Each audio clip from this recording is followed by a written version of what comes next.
to episode 6, Bitter. I am Renee, this is Love Renee, and I have another embarrassing story for you today. It's a time when I was not at my best, and I'm going to use that story to talk about the ways that bitterness creeps into our lives.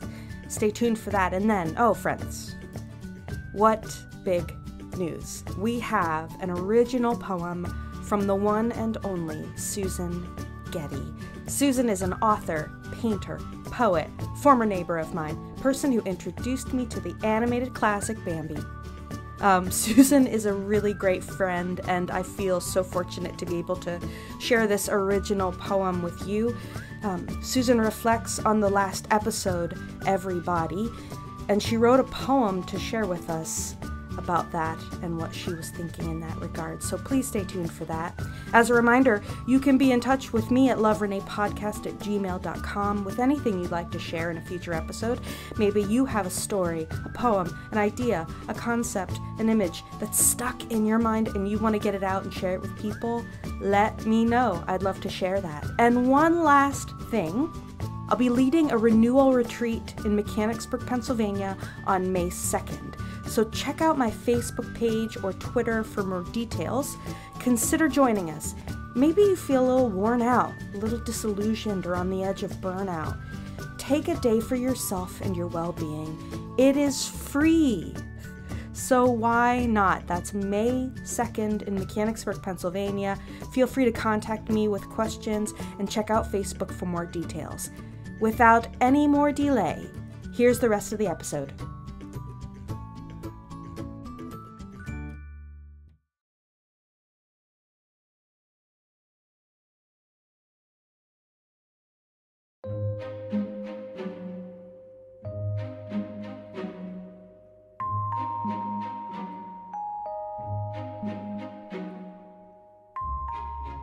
I was on a service trip with some teens one summer in northern New York State.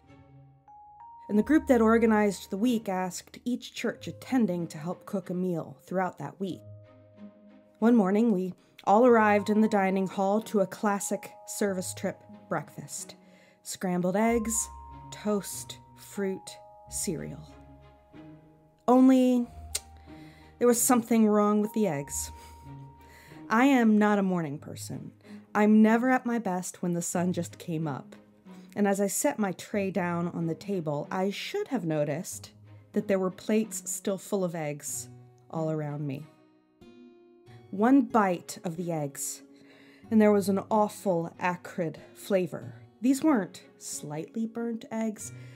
The carbon flavor made its way through every bit of the scrambled mess, even if they didn't look visibly burnt.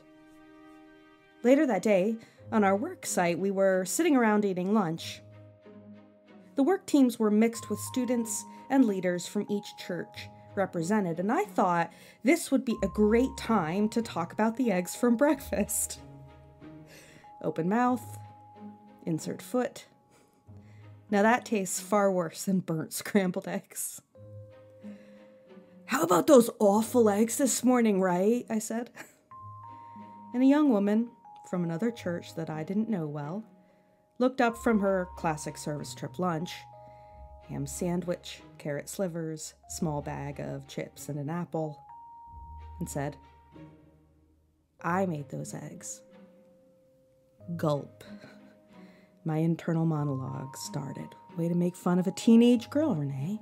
You're really nailing this youth pastor thing," and on and on. She continued. "I knew the bottom of the pan was burnt, but some lady came up and started to scrape all the gunk up from the bottom into the rest of the eggs. I was trying to keep it contained, and she came and ruined everything." You know, bitterness has a way of spreading. Like those eggs that didn't look off until you take a bite and realize the bitterness from the burn has spread through every bit of them. Bitterness spreads in us when we get burnt.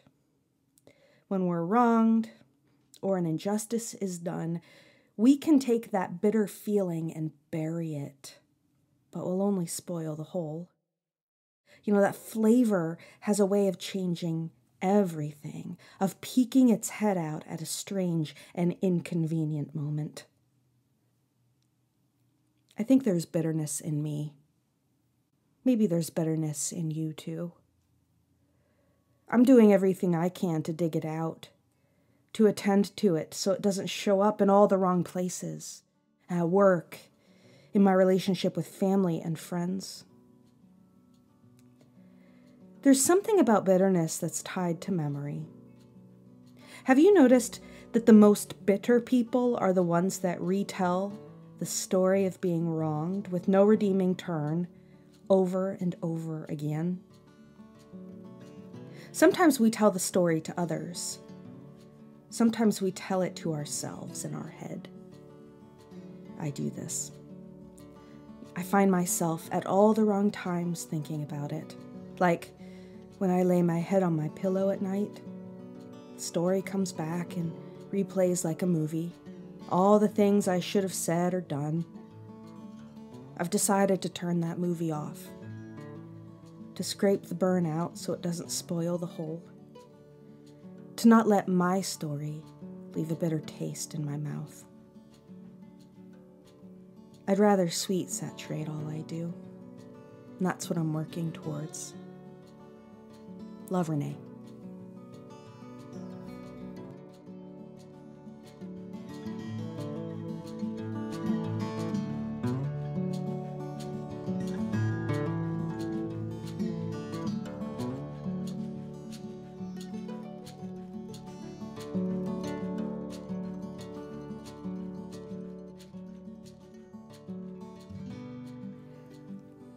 Celebrate My Navel by Susan Getty. My belly button serves to remind me that for a time you gave me everything. Everything I needed I drew from your life. You gave love a place to nest. You gave a soul a space to rest until I was ready to fly. Now I am grown, though not all grown up, and I keep learning how to learn. My belly button reminds me, all those years I tried not to see, you inside of me, trying to break free from a cage I imagined into being. Looking at my hands now, I see yours. Echoes of you sing in my voice. Now it is choice to celebrate my navel.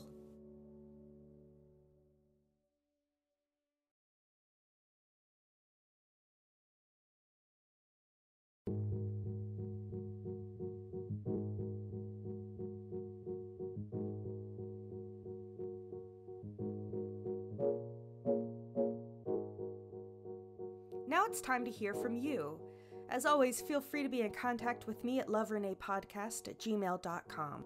Susan Getty shared a poem with us, A Navel, which you've already heard, and about it she writes this, quote, "Most of my life, it seems, in my effort to establish my own identity apart from my family, especially my mom, I've disliked the parts of my body that remind me exactly where I come from.